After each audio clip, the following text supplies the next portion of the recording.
Hello दोस्तों, देखिए आज शुरू करते हैं क्लास 10th का पहला चैप्टर है जो परीक्षा की दृष्टि से बहुत ही ज़्यादा मोस्ट इम्पोर्टेंट है। पहला टॉपिक हमारा रासायनिक अभिक्रिया, यानी कहते कैसे रासायनिक अभिक्रिया।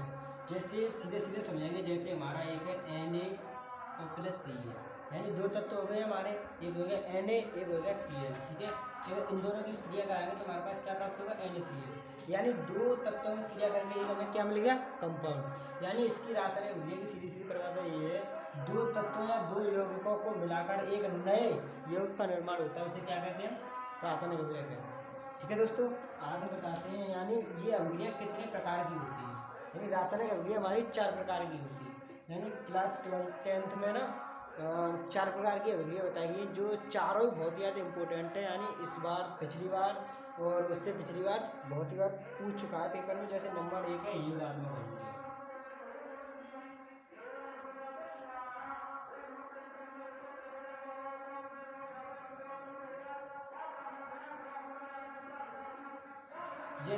जैसे कि या इसे संयोजन अभिक्रिया भी कहते हैं। ठीक है दोस्तों, जैसे ये नाम से ही स्पष्ट हो रहा है, योगात्मक, योग धन आत्मक, यानी योग का मतलब इसमें जोड़े।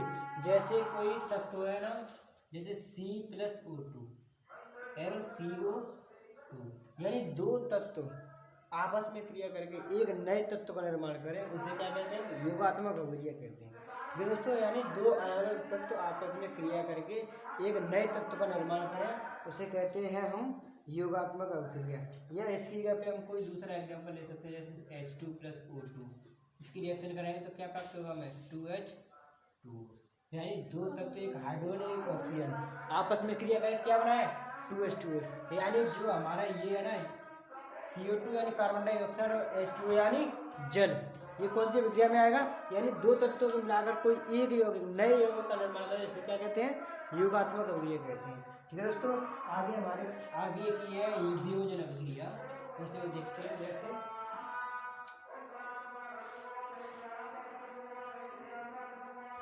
वियोजन अभिक्रिया, इससे दूसरा नाम है इसका या अपघटन अभिक्रिया। ठीक है दोस्तों, इसमें जैसे अपघटन का मतलब होता है टूटना, दो तत्वों का यानी एक यौगिक का किसी तत्व में टूटना क्या कहलाता है, अपघटन कहलाता है। यानी इसका नाम से वियोजन, यानी किसी तत्व का वियोजित होना क्या कहलाता है, वियोजन अभिक्रिया कहलाता है। इसके हम एग्जाम्पल के तौर पर समझेंगे, जैसे कि NaCl। ठीक है, इसको हम यानी गर्म करें ΔT ताप पर, तो इसका Na है ना पॉजिटिव वाला, वो अलग हो जाएगा, और Cl नेगेटिव है वो अलग है। यानी ये क्या है, ये हमारा यौगिक है। ठीक है दोस्तों, इसे गर्म करने पर ये दो तत्वों में टूट गया, वियोजित हो गया, कहने का मतलब है या इसका अपघटन हो गया। यानी दो, यानी कहने का मतलब ये है परिभाषा इसकी, किसी एक यौगिक का रिएक्शन करने पर उसके दो या दो से अधिक तत्वों में टूटना अपघटन या वियोजन अभिक्रिया कहलाता है। ठीक है दोस्तों, हमारी आगे की रिएक्शन आती है, तीसरे नंबर की है विस्थापन अभिक्रिया। अभी 2 रिएक्शन बता चुका हूँ मैं। जैसे तीसरी है हमारी विस्थापन अभिक्रिया। विस्थापन का मतलब क्या होता है, विस्थापन यानी स्थापन, यानी इसका विस्थापन मेन स्थान चेंज हो जाए। जैसे कि हमारी रिएक्शन है Cu+Zn_SO4। ठीक है, ये हमारी रिएक्शन है। तो यानी जैसे ये थोड़ी सा ये स्थान चेंज हो गया, सॉरी दोस्तों, यानी Zn है ना वो Cu से अधिक क्रियाशील है, इसीलिए Zn यहाँ पे आएगा और Cu यहाँ आएगा।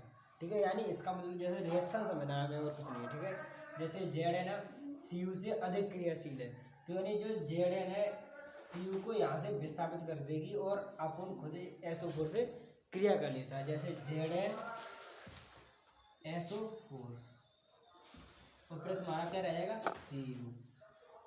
ठीक है, यानी इसके कहने का मतलब ये विस्थापन का मतलब स्थान चेंज हो गया, ये Cu यहाँ से उठ के कहाँ हो गया, दूर हो गया, और ये यहाँ से उठ के इससे जुड़ गया। तो यानी कहने का मतलब ये, इसका एग्जाम्पल ये बनेगा, यानी वे अभिक्रियाएं जिनमें तत्वों का आपसी स्थानांतरण को हम विस्थापन अभिक्रिया कहते हैं। ठीक है, सबसे सिंपल तरीके से बता रहे हूँ, यानी तत्वों का आपस में, यानी किसी तत्व किसी यौगिक से क्रिया करके उसके एक तत्व का स्थानांतरण या एक से अधिक तत्व का स्थानांतरण क्या कहलाता है, विस्थापन अभिक्रिया कहलाता है। ठीक है दोस्तों। देखिए दोस्तों, अगला है नंबर 4 की हमारी द्विविस्थापन अभिक्रिया।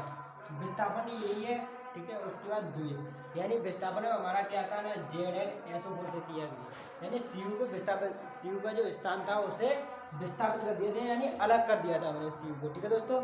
उसके बाद ZnSO4 से क्या करेगा, जेड ने जिंक सल्फेट बनाया, ठीक है दोस्तों। लेकिन इसमें क्या था, एक ही तत्व था जो इसने SO4 से क्रिया करके एक ही तत्व जुड़ा था। लेकिन द्विविस्थापन में क्या है, द्वि माने दो, यानी इसमें दो आयनों का आपसी स्थानांतरण द्विविस्थापन के अंतर्गत आता है, ठीक है दोस्तों। यानी इसमें अगर एक इलेक्ट्रॉन यानी एक आयन यानी एक तत्व क्रिया करके किसी दूसरे तत्व को विस्थापित कर रहा है, उसे कहते हैं विस्थापन, ठीक है। अगर लेकिन इसमें द्विविस्थापन में क्या होगा, दो तत्व यानी दो आयन कह सकते हैं, दो तत्व कह सकते हैं, आपस में क्रिया करके दो आयनों को विस्थापित करते हैं, उसे क्या कहते हैं, द्विविस्थापन कहते हैं। जैसे इसका एग्जाम्पल है हमारा छोटा सा ये AgNO3, फिर जैसे NaCl, ठीक है दोस्तों। हम क्या करेंगे, जैसे ये AgNaCl है, इसमें दो तत्व काम करेंगे, एक AgCl और एक Cl, तो AgCl, ठीक है। उसके बाद Na ना इसके इससे जुड़ जाएगा, तो NaNO3। देखिए इसमें क्या हुआ था, यानी एक ही तत्व था, SO4 से जुड़ गया केवल, लेकिन इसमें AgCl से जुड़ गया ये वाला, और ये Na इससे जुड़ गया, यानी दो तत्वों का आपसी स्थानांतरण, आयनों का स्थानांतरण हमारा क्या कहलाता है, द्विविस्थापन अभिक्रिया कहलाता है, ठीक है दोस्तों। समझ में आई दोस्तों। वीडियो अच्छी लगे तो चैनल को सब्सक्राइब करें, लाइक करें एंड शेयर करें।